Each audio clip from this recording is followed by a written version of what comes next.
السلام علیکم ورحمۃ اللہ وبرکاتہ۔ انشاءاللہ آج بڑا ہی اہم ٹاپک آپ کے لیے میں لے کر آیا ہوں۔ آج کے موضوع میں ہم جن باتوں کو ڈسکس کریں گے وہ ہے اچھے رشتوں کی تلاش۔ حضور علیہ السلام نے اچھے رشتوں کے لیے کیا ضروری چیزوں کو قرار دیا ہے، سنت نکاح کیا ہے، نکاح کے معنی کیا ہے، اس کے رکن کیا ہے، اس کی شرائط کیا ہے، اور ہمارے پاس کتنا مال و اسباب ہونا چاہیے جب ہم نکاح کرنے کی طرف بڑھ رہے ہیں۔ اگر ہم فقیر ہو، ہمارے پاس مال و اسباب نہ ہو تو اس صورت میں ہمیں کیا کرنا چاہیے، نکاح کی ہمیں طاقت نہ ہو تو ہمیں کیا کرنا چاہیے۔ اس کے علاوہ انشاءاللہ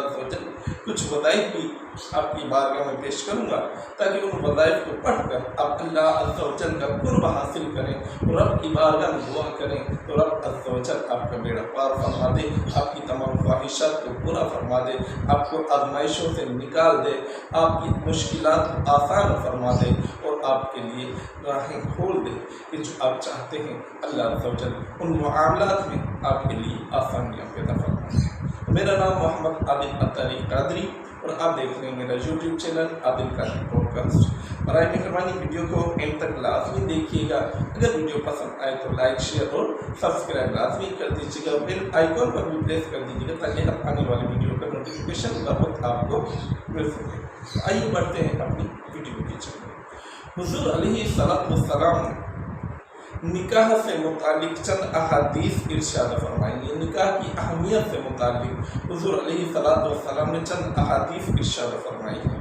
ان میں سے ایک حدیث پاک یہ ہے، حضور علیہ السلام نے فرمایا تم میں سے جو نکاح کی طاقت رکھے وہ ضرور نکاح کرے، کیونکہ نگاہ نیچی رکھنے والا اور شرمگاہ کو محفوظ کرنے والا ہے، اور جو نکاح کی طاقت نہیں رکھتا اسے چاہیے کہ کثرت سے روزے رکھے۔ دوسری حدیث پاک جس میں حضور علیہ السلام نے فرمایا کہ جس نے نکاح کیا اس نے اپنا آدھا دین بچا لیا، باقی آدھے میں اللہ عز و جل سے ڈرے۔ محترم سامعین کرام، ایک اور حدیث پاک میں ہے جس میں حضور علیہ السلام نے فرمایا ہے کہ نکاح میری سنت ہے، جس نے میری سنت سے منہ موڑا اس نے مجھ سے رو کرتا ہے۔ اور ایک اور حدیث پاک میں ہے کہ جو میری سنت سے اعراض کرے وہ مجھ سے نہیں، تو نکاح بھی میری سنت ہے تو جو مجھ سے محبت کرتا ہے چاہیے کہ میری سنت پر عمل کرے۔ محترم سامعین کرام، یہ تو نکاح پر حضور علیہ السلام نے زور دیا ہے کہ جو نکاح کی عمر کو پہنچ جائے، جو نکاح کی طاقت رکھتا ہو اسے چاہیے کہ وہ نکاح کرے۔ دوسری صورت یہ کہ جب بندے کے بعد کوئی اچھا رشتہ ہے، کوئی رشتے کے لیے آئے تو اس بارے میں بھی حدیث پاک نے ہماری رہنمائی فرمائی ہے۔ حضور علیہ السلام نے فرمایا جس کا مفہوم ہے کہ جب تمہارے پاس وہ لوگ آئیں جن کی دینداری اور امانت داری تمہیں پسند ہو، ان سے اپنی بیٹیوں کی شادی کرو۔ اگر ایسا نہ کرو گے تو زمین میں فتنہ و فساد پیدا ہوگا۔ ایک اور روایت میں ہے جو کہ حضرت ابو ہریرہ رضی اللہ تعالیٰ عنہ سے مروی ہے، جس میں یہ فرمایا کہ اگر وہ لوگ تمہارے پاس آئیں جن کی اخلاق اور تقوی یعنی جن کے اخلاق اور دینداری تمہیں پسند ہو تو ان سے اپنی بیٹیوں کی شادی کرو، یعنی بیٹیوں کی نکاح کرو۔ یہاں پر جو اخلاق سے متعلق ذکر آیا ہے کہ جو بندہ با اخلاق ہوگا وہ آپ کی بیٹی کو آپ کے اپنے گھر میں خوش رکھے گا، اس کی عزت اس گھر میں ہوگی، وہ تربیت آپ کی بیٹی کی اور ان کے بچوں کی بہتر انداز میں کر پائے گا، وہ گھر کو بہتر انداز میں چلانے کی صلاحیت رکھے گا، کیونکہ سب سے جو اہم چیز ہوتی ہے اس دنیا میں جو زندگی گزارنے کے لیے وہ ہے اچھے اخلاق کا ہونا۔ دوسری چیز یہ کہ ایک میں دینداری کے بارے میں بھی آیا ہے، اس دینداری سے متعلق جو آتا ہے علماء کرام نے جو تفسیر فرمائی اس سے مراد ہے تقویٰ، پرہیزگاری، کہ جو تقویٰ و پرہیزگار ہو، متقی پرہیزگار ہو، ان سے اپنے بچوں کی شادی کرو، کیونکہ جو متقی ہوگا، جو متقی ہوگا، اللہ عز و جل کے خوف سے ڈرتا ہوگا، تو اپنی زوجہ کے حقوق کے بارے میں بھی وہ رعایت کرے گا اور اللہ عز و جل کے خوف سے اس بارے میں ڈرے گا، لہذا اس کی جو حقوق ہیں انہیں مکمل کرنے کی وہ ہر طرح سے کوشش کرے گا۔ لہذا ہمارے ہاں رائج یہ ہے کہ جب بھی ہم کہیں رشتے کے لیے جاتے ہیں تو دیکھ رہے ہوتے ہیں کہ خوبصورت ہے کہ نہیں ہے، بیک گراؤنڈ کیسا ہے، یہ دیکھتے ہیں کہ پڑھی لکھی ہے یا نہیں ہے، خانہ داری کے تمام معاملات آتے ہیں یا نہیں ہیں۔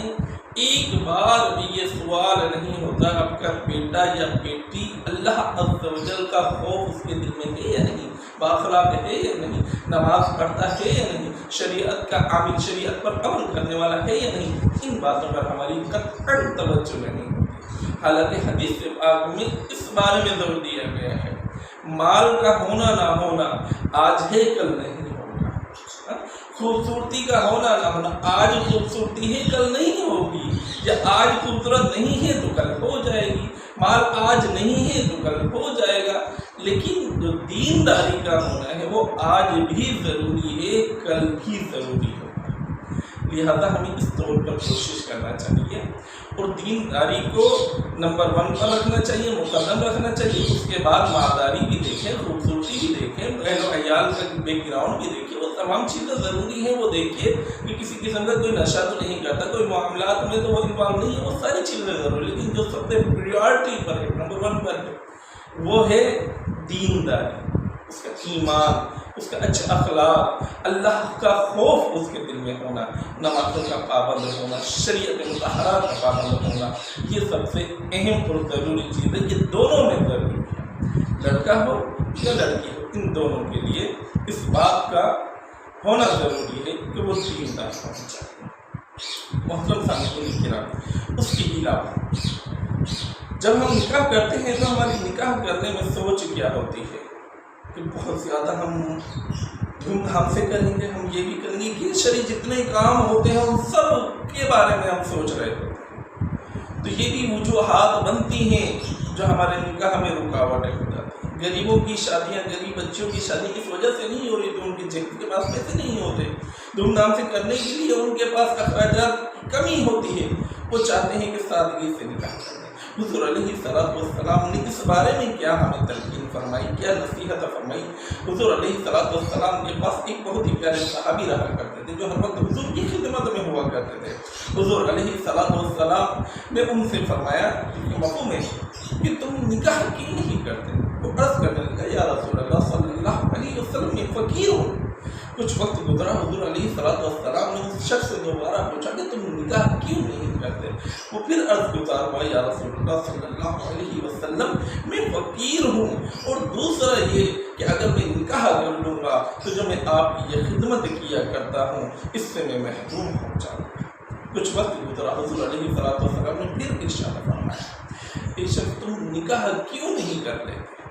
وہ عرض کرنے لگا یا رسول اللہ صلی اللہ علیہ وسلم میں نکاح کے لیے راضی ہوں لیکن مجھے اپنی بیٹی دے گا تو میں غریب آدمی ہوں۔ حضور علیہ السلام نے فرمایا کہ فلاں صحابی کے پاس چلے جاؤ، اور انہوں نے کہنا کہ حضور علیہ السلام نے حکم دیا ہے کہ اپنی بیٹی کا نکاح مجھ سے کر۔ تو عرض کرنے لگا یا رسول اللہ صلی اللہ علیہ وسلم میں تو غریب ہوں، مجھے کون دے گا اپنی بیٹی؟ تو حضور علیہ السلام نے صحابہ کرام سے فرمایا تو ایک مٹھی سونا جمع کیا گیا اور اس شخص کو دیا گیا، اس شخص نے نکاح کیا، مہر وغیرہ اور تمام معاملات کو ادا کیا۔ اس کے بعد حضور علیہ السلام نے فرمایا کہ اب ولی بات کرو۔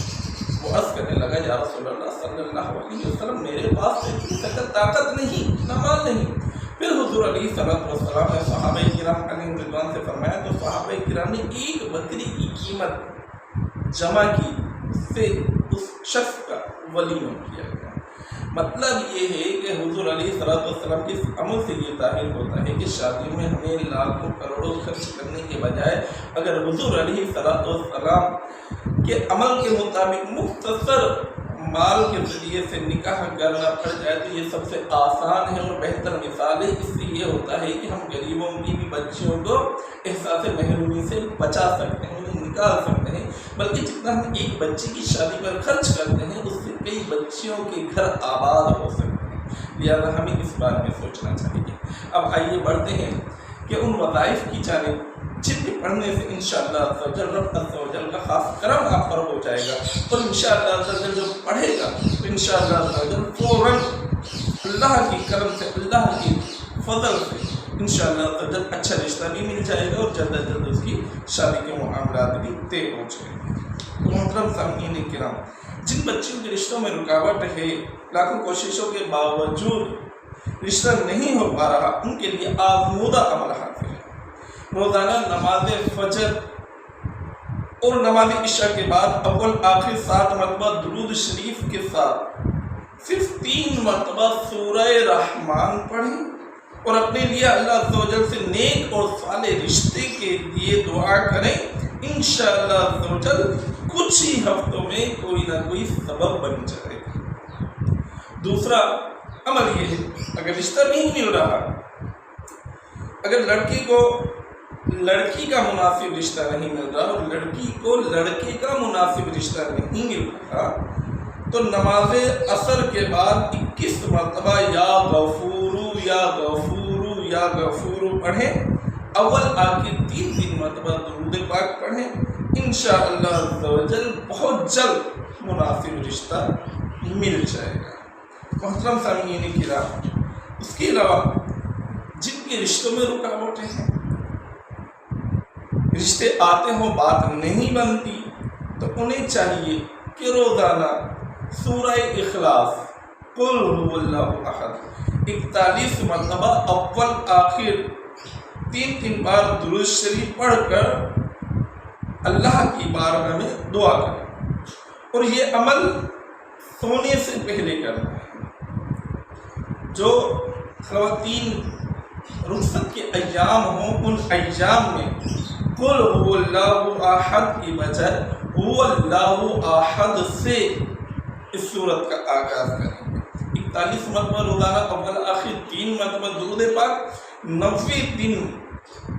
تک اس وظیفے کو کریں گے تو انشاءاللہ عز و جل اللہ کی بارگاہ سے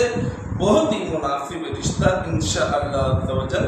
آپ کو میسر آ جائے گا۔ اس کے علاوہ صلاۃ الحاجات ادا کریں، اللہ کی بارگاہ میں اس نماز کو پڑھ کر گڑ گڑا کر دعا کریں، اللہ کریم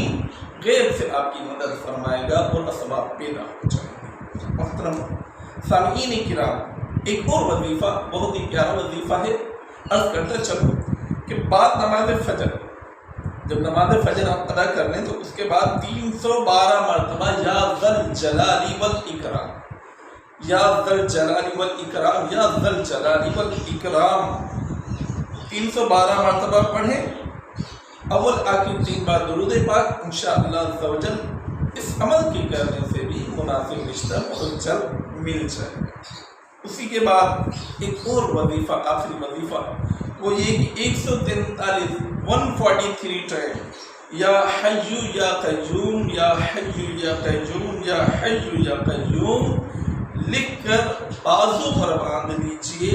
اللہ نے چاہا تو یہ 2 اسماء کی برکت سے، 2 ناموں کی برکت سے اللہ کے آپ کو بہت جلد مناسب رشتہ میسر آ جائے گا۔ اللہ تبارک و تعالیٰ سے دعا ہے کہ رب کریم ہم کو شریعت مطہرہ کے مطابق زندگی گزارنے کی توفیق عطا فرمائے۔ السلام علیکم۔